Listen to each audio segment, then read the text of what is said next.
Omar, you have been outspoken about public safety reform. Would you support Minneapolis police arresting federal agents who operate in the city wearing masks? What do you want to say about that? I know you have Absolutely. been really vocal about that one. Yes, Yeah. actually, yes, and that's a couple of times the mayor brought that up in the debate, and this isn't a radical idea. In fact, and I mentioned this last night, um, uh, Congresswoman Nancy Pelosi, with the support of her local district attorney, said that local law enforcement has the ability to enforce local law whenever we have agents coming into our communities with their badges concealed, wearing masks, concealing their identity.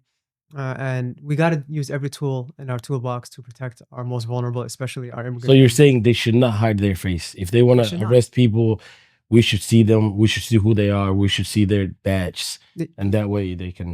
yeah, if they, what are they afraid of? And number two, officers, MPD should not be interacting with ICE or assisting them Okay. in their immigration enforcement. We got to make sure our officers are focusing on local issues. That's number one.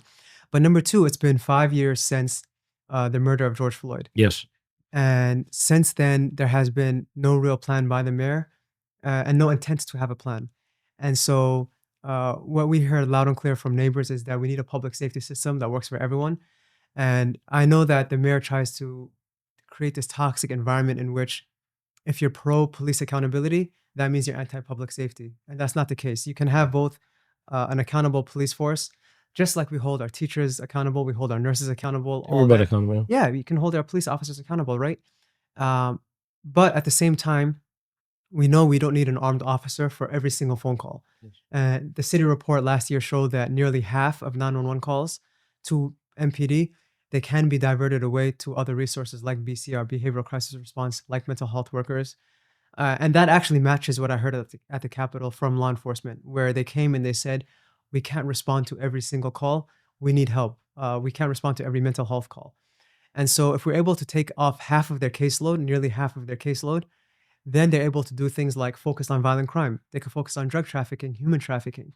They can clear the case backlogs in which there's a lot of case investigations that have gone either untouched or cold because they don't have the resources to resolve them, right? And if people have, for example, rape victims, they need justice. They need to have the ability to have their cases looked into and solved. And so we think that's the right approach. We need to be a city in which when you call 911, you get the right response at the right time. But right now, what we hear from folks is too many times they call 911, either the call gets dropped or the call rings for too long or the police take too long to come or they Yes. don't come at all, Yeah. right? Yeah. And so we know that there's a strategic failure going on and that needs to change.